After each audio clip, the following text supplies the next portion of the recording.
All right, we're here at the end of the session. This is Lady, this is Dora, and this is their roadmap to success. Now, these are both very, very gentle dogs. I put them in like the top 1 or 2% in terms of gentleness. Now, I think the major problem we worked with really Lady more than Dora is that Lady is stressed out. And you look nice and relaxed now. But I think she's stressed out because of the baby. She's nervous. I think that the parents have been a little bit nervous. Salute. And that creates tension. Cortisol is the stress hormone. And just like if you're lying at a haunted house and somebody taps you on the shoulder, you're like, ugh! You jump really quick because that cortisol accelerates your breathing. It prepares you for fight or flight mode. And I think what's going on, she's had this in her blood for quite a while. And this is basically the same thing that happens like to veterans or first responders or people in really stressful situations for too long. It's not healthy to be in that heightened sense of alert for long periods of time. So I went over in the video above. We have a bunch of suggestions and tips that will help. One of the things that I mentioned off camera that the guardian might want to do is we have grandparents who live nearby. And what we might want to do is practice having Lady spend one day. I would start off with one day. Spend the night at Grandma and Grandpa's house. Just give her a chance to kind of reset her engines and be out, get the cortisol out of her blood completely and just relax. The guardians mentioned that when she kind of nipped at the baby when the baby was crawling towards her, and that's, we don't want the baby to get hurt, obviously. And so since then, the guardians have done a great job of putting in some rules and structure and some workarounds that have helped. But I think, just like us, if we're really nervous or anxious or stressful, we're going to say the wrong things. We're more prone to making mistakes. So if we can get her to spend the night at Grandma's house this week, one night, and see how she does the next day.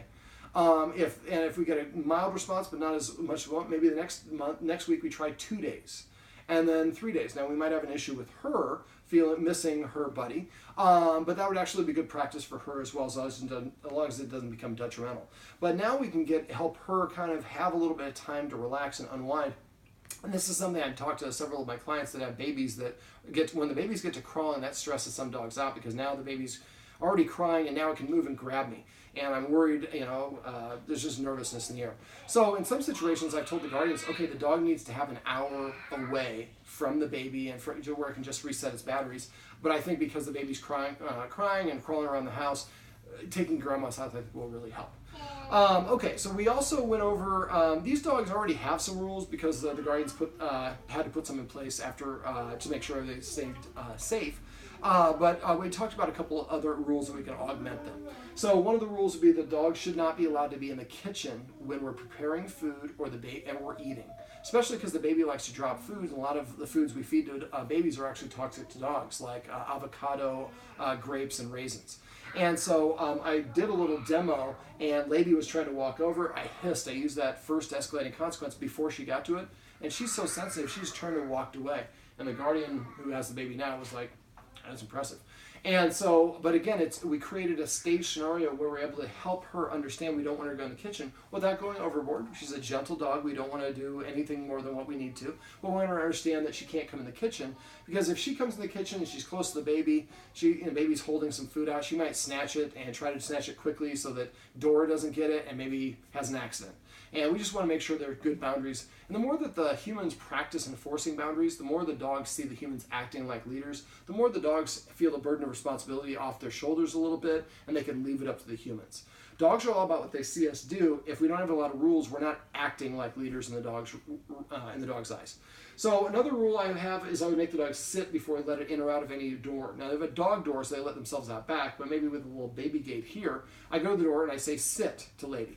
And I wait 3 seconds. If she doesn't sit by the 3rd second, then I would walk away, sit down, pull out my phone or watch TV, read a magazine, whatever it is, for 1 minute.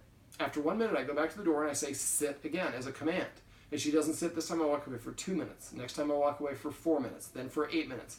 And as soon as she sits down, when I tell her to sit, then the door opens. And after a while, she'll go sit there as her way of saying, I'd like to go outside.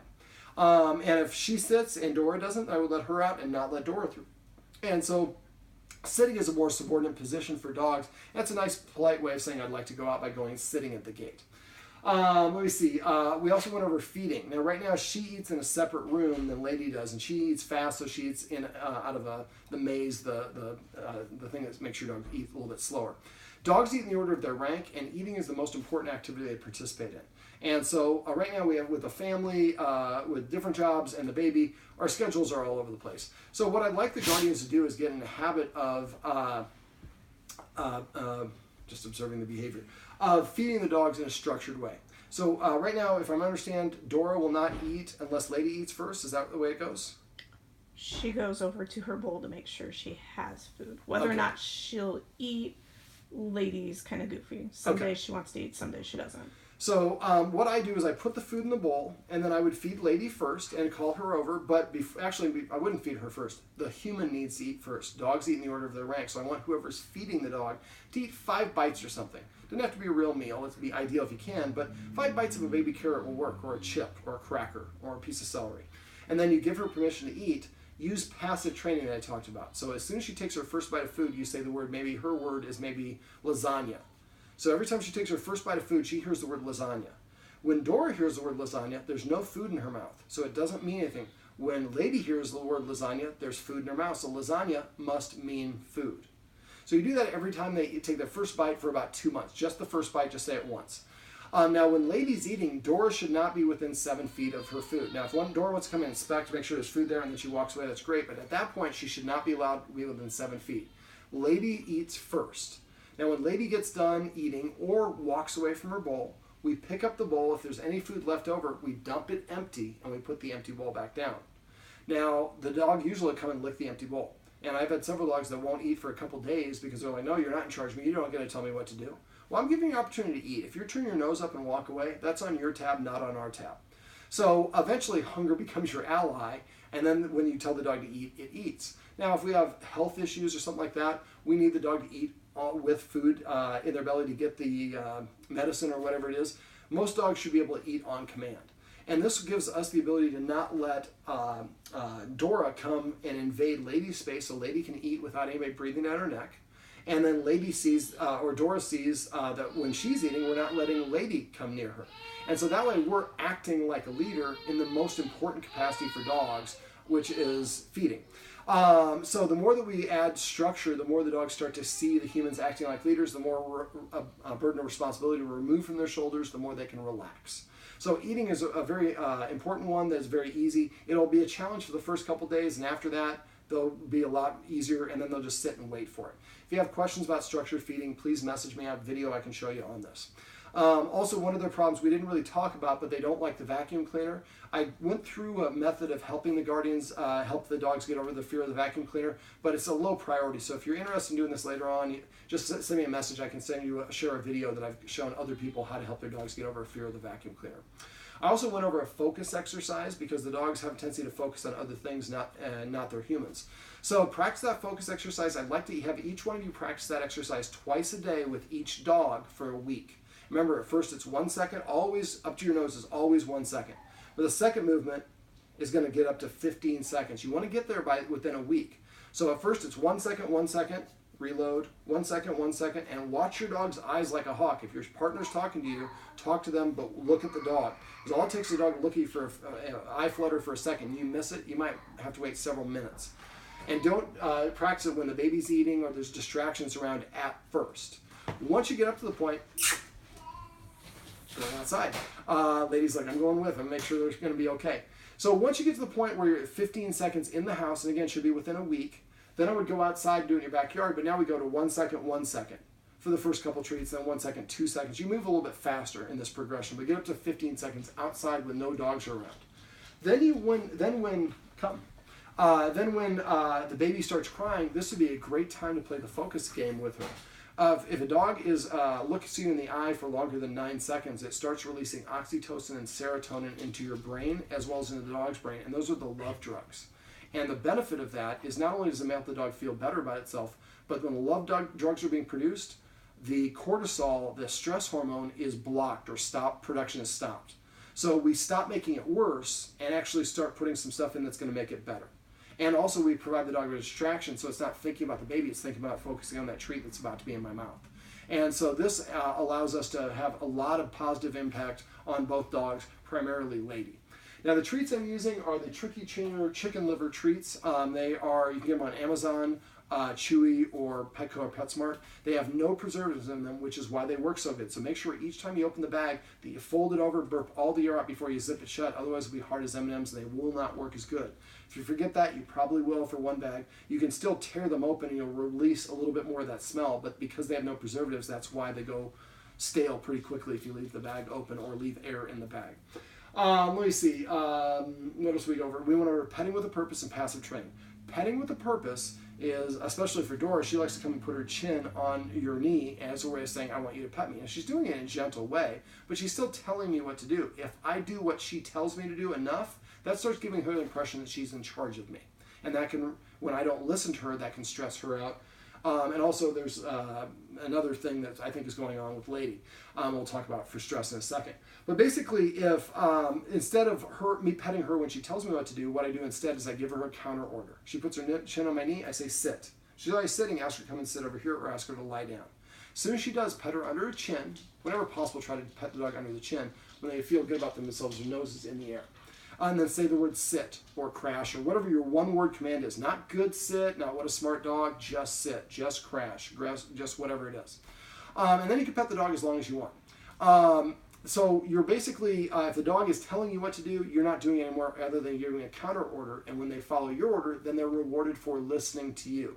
After a while, the dogs will come sit in front of you to prepay for attention. When they do, make sure you do recognize, reach over and pet them and say sit or whatever the word is. Otherwise, they'll go back to nudging you or putting their chin on your knee or whatever it is. Now, I also have a watchword for this. Like, come in the room and I see somebody's petting one of the dogs and the dog's standing up. I say, paycheck. That person stops petting, tells the dog to sit. When the dog sits, pet it under its chin, say sit. It says, actually, David, I asked the dog to sit before you came in. When you opened the door, the dog stood up and I continued petting and you said that's okay, which it is. But just, we won't realize how often we're pet without a purpose. Passive training is another way of training your dog. It's actually probably the easiest way you can train any dog to do anything, that the dog voluntarily does it on its own. And what you do is you wait for the dog to voluntarily offer you the behavior. Lady's in the other room. If she were to come over here without any motivation from me whatsoever, she just happened to come over and I petted her within 3 seconds, well, now I'm actually rewarding her for a desired action. And the more that I do that, the more she's inclined to do that. So with passive training, you wait for the dog to voluntarily offer you the behavior, and within 3 seconds you pet or reward the dog. Now remember, you have dogs through repetition, consistency, and good timing. So you have 3 seconds to either pet a dog or correct it for them to have the ability to make the connection, but it has to be repeated with enough times consistently where the dog can figure it out. Now, it's also important to understand that anything your dog is doing when you pet it is what you're specifically rewarding. If your dog comes up and jumps on you as a puppy, you reach down and pet it, you're training that puppy. Jumping up on the human is a way to ask for attention. A lot of us, when we see our dogs in distress, especially when we're parents, we're used to consoling our baby. It's okay. We're rocking them to sleep. We're kissing their boo-boos. Well, if your dog is scared and you pet your dog and say, it's okay, good boy, it's okay, good girl, whatever it is, and we say that same cadence over and over, come. That's a little passive training. Come. And then basically I can create a command word. Every time I hear it, it's okay, good girl, is when I'm stressed out. So clearly that means I should get stressed. So instead, when your dog is nervous, you can lay your hand on your dog and let your dog know I'm here with you without amplifying it. But please do not pet it. And I'm thinking that this has probably been going on for a while. And it's just it's probably the most common mistake people make with their dogs. Sit. So I say it once. If I say it multiple times, I'm just watering on my authority. Now, if I want to entice her to sit, I can use a hand motion. Sit. So what I do is I hold my hand like I have a treat in it, but I keep curling my fingers up so the dog can't see that it's empty. Then I go and arc over the dog's head. When it sits, I lower it, let him lick the treat off my hand, and then I tickle under their chin. Sit, lady. Sit. Sit. And I say just the word sit. If the dog knows the command, I say it twice. Sit during the command stage. When they sit, I pet them during the reward stage and say it again. But try to avoid saying good sit or good girl or good dog or any of the rest of those things. The more words we use, the harder it is for them to understand. Let me see, what else did I go over? We also went over how to use a martingale collar. If you forget how to do that, make sure you let me know. I'm leaving this martingale collar. Now, she is a little bit over dramatic, but also very sensitive, and I think the cortisol is obviously a big factor. So remember with her, with the corrections, we were to be very gentle. She doesn't need a lot of corrections. She's pretty good with it. And that we also went over the 4 escalating consequences. So remember, when you're practicing having her, when you're feeding the baby, that's a great time to practice if both of you are there and one of you can focus on the dogs. If not, just drop some cheese or something on the floor. Probably not cheese because we're using the cheese for other things. Just drop a couple treats or whatever it is. And as the dog's approaching that line, make the hissing sound. Now, I also talked about in the video above about teaching the dogs to leave the room. I'd like the guardians to do that as well, because that I think will help just give them extra. Naming each room is probably a better way to go about it. It's more specific, but if you don't do that, at least teach them to leave the room. What do you sell, lady? Is there anything else that I'm leaving out? Oh, the breaks. We talked about the breaks already, right? Going to grandma's? Okay. My brain is crazy. It's 13-hour days will do that for you. Exercising them a little bit before stressful situations. Maybe if we know the baby is always taking really active at 3 o'clock and we have the ability to take them for a walk at 2 o'clock or play fetch or whatever it is, that might be something else that we might want to do as well. Now the guardian is shaking the camera a little bit, and that's my usual cue to say, hey, you're talking too long, David, so we're going to go ahead and wrap this up. This is Lady, this is Dora, and this is their roadmap to success. Remember, everything you do trains your dog, only sometimes you mean it.